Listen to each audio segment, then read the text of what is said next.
السلام عليكم ورحمة الله وبركاته دمانتين وإدin salaamay waxaa idin rajeynayaa cimri dheer cibaado suuban iyo caafimaad dhan insha Allah maanta insha Allah waxaan rabnay inaan wax yar idin la wadaago oon isleeyahay waa laga yaabaa in qof naga mid uu anfaco maanta waxaa marti inoo ah hooyaday macaan hodman hooyo hodman marka waxay rabtaa inay ka hadasho topiga ku saabsan arinta caafimaad ee adduunka qalqal gelisay coronavirus-ka marka hooyo hodman waxay aaminsan tahay in cudurkan hore u jiri jiray balse aan dadka hore u ogeen hooyo meelo badan ee adduunka uga soo dhaqantay xaalad walba noloshana way soo martay ka bilow ilaa baadiyo tuulo magaalo meel walbaba hadda hooyo hodman waxay ugula sugan tahay London waxayna rabtaa inay nala wadaagto in aaminsan tahay in waxaan hore u jiri jireen aaminsan tahay daawadiisa inay fududahay hadii waxa ay u maleynayso ay yihiin maadaama calaamadaha lagu garanayo ee hore u aragtay markay wadankii hooyo deganeed waxyaabaha isleedahay waa lagu daweyn karaa waxaa kamid ah hooyo insha Allah aan wareysan doono hooyo kusoo dhawow channelkiis anfac maxaa la dhihi jiray cudurkan adiga oo ka bilaabaya magacaaga labaad السلام عليكم ورحمة الله وبركاته waxaan ahay hodman waxaan cudurkan la sheegayo aniga waa maleynayaa inaan arkay kolay dadkana magacyo badan buu u yeelaa marka waxaan jeclaan lahaa inaan u sheego dadka inuu cudurkan hadduu oof wareen yahay hadduu yahay cudurka la yiraahdo qaarjeex hadduu sanbab yahay in la kala saaro oo muxuu ahaayeeto sanbabku talaal buu leeyahay muxuu ahaayeeto qaarjeexa iyo oof wareenkana waxay leeyihiin waxyaalo badan oo lagu isticmaalo sida maraqa sanjabiilka muxuu ahaayeeto filfisha xabad sawdada waxyaalo dadka aan maraqa cabin waxay ku samaysan karaan shaaha sida caanaha waxaan u maleynayaa intaas inaan la wadaagaan jeclaan lahaa dadka Soomaali iyo cid kale mid kale dadka Soomaalidu waa dad geesiyaal ah xataa wax fallaar la yiraahdo feera uga dhajiyaan oo dab ah oo sida xaad oo kala ah qofka meesha ay dinta uga taagan tahay hilib iyo oo baruur ah oo neef aad u buuran qofka aan subag cabbi karin oo hilibkaas buuran cabbi karin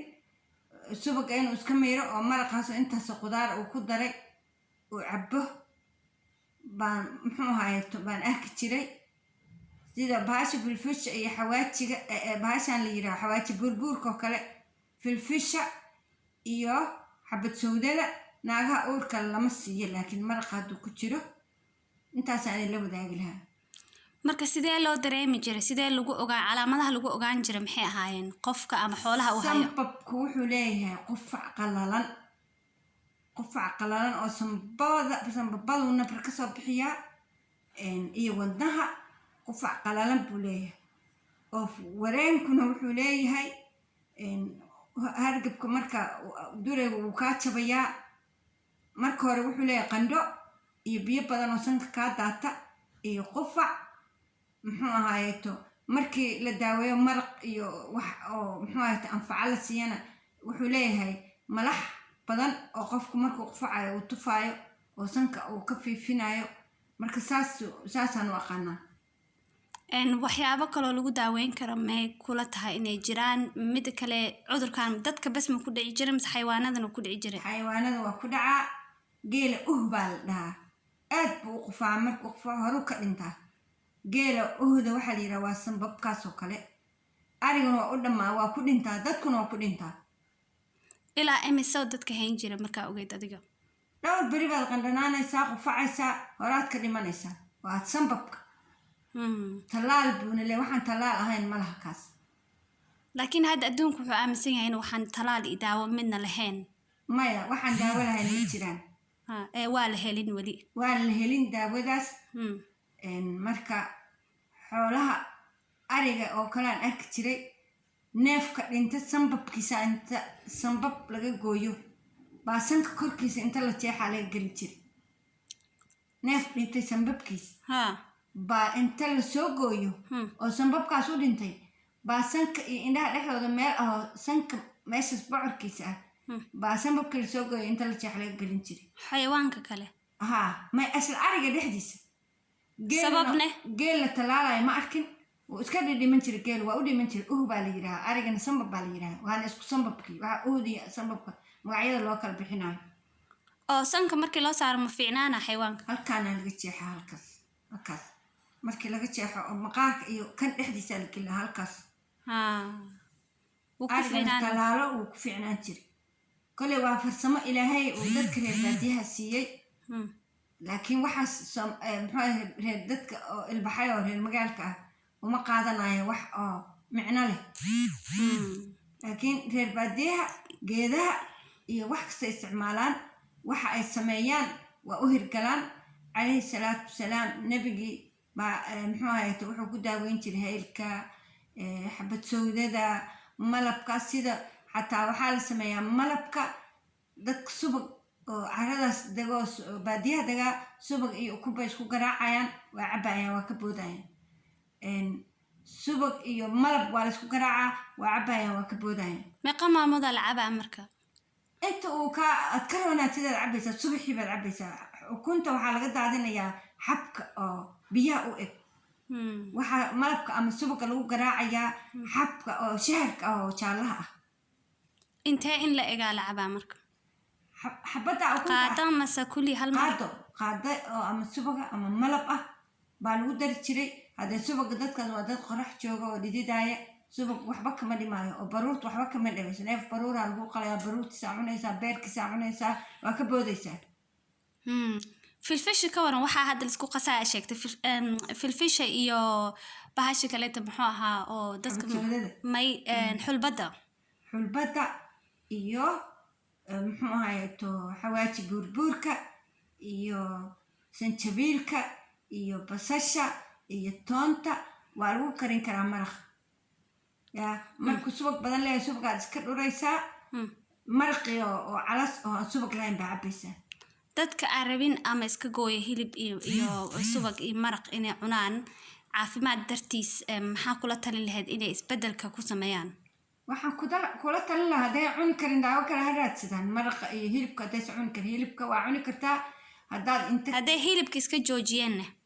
maya haddee hadda daawaad u baahan tahay daawad daraaddeed inaad u cuntid waa hadhowba aad iska daysid waa inaad samaysid hilibka markaad karisid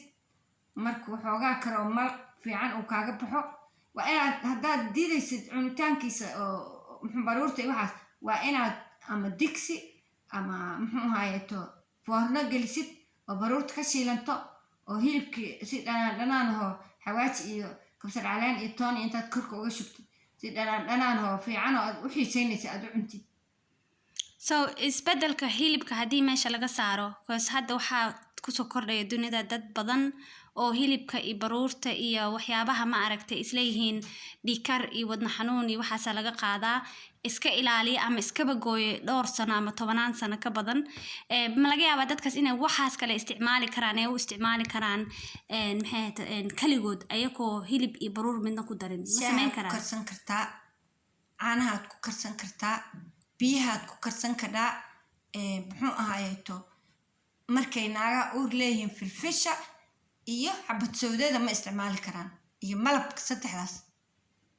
ilmaha da'dooda ma ku xirna mas-uur baxdaa leedahay ma uur haday leedahay saddexdaas ma isticmaali karto okay maxay dhibaato keeni karaan waxay dhibaato keeni karaan naagaha markay caadada qabaan oo dhiig ka socon waayo filfil bay isticmaalaan ama shaah ku karsadaan ama maraq ku karsadaan si uu dhiig uga yimaado haddii ilmuhuna dhiigaas imaanaya lama tihin muxuu ahayeto malabka sidoo kale filfisha iyo xabad sawdada sidoo kale saddexdaasba ma isticmaali karaan so marka waxaa loo diidaa waxay fududeynayaan inuu dilan imaado ay fududeyn karaan okay ilmaha inay dilmaan fududeyna okay marka haddaad hilib cuni karin waxaad samaynaysaa sanjabiil caanaha waxaad karsanaysaa toon iyo filfil iyo xabad sawda Okay. filfil saddexdaas intaasoo dhan ku karsan kartaa ukunta malab baa ku darsan kartaa haddaa rabtid oo malab haysanina qaado haafkeed subagaad ku garaacan kartaa intaa bakeeri ku shubtid baad qalay ka siine xabka biyahana waa iska daadine subag ari subag lo iyo ma ari tahay waa isku mid okay laakiin subag xayr oo xoolaha baruurtooda laga shiilay laguma dari karo adi khibradan goormee baratay inteesa ku baratay ana waxaan ku koray kelinka shanaad oo Ethiopia wardheer iyo walwaal baan ku koray aniga aabbahay iyo hooyaday baan ka bartay wasiiba hooyaday markuu hargab nagu dhaco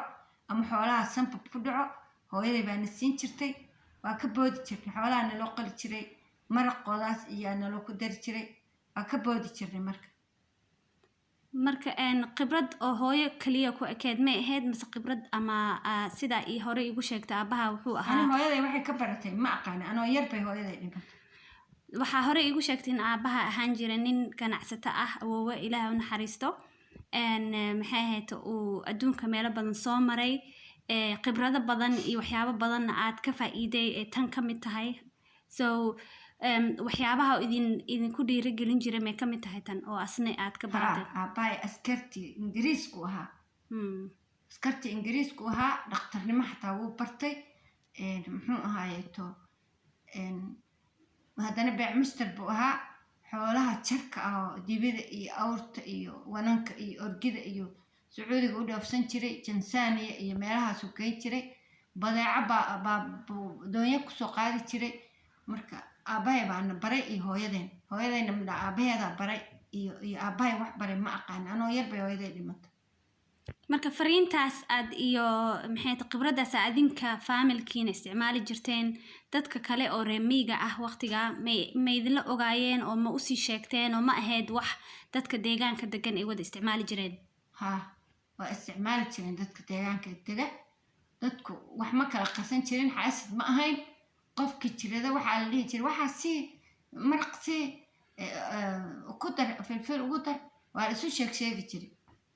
maasha allah wax kaloo dheeraada oo jeceshahay inaad ku dartid ma jiro waan soo gabagabeynaynaa hadda wax hadda aan hadda qalbiga ku jiro oo wax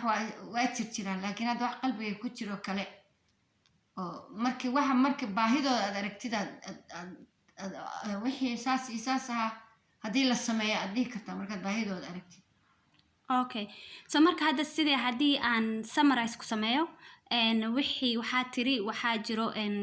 waxyaabaha lagu daweyn karo oo aad adiga arki jirtay markaa miyiga deganaan jirtay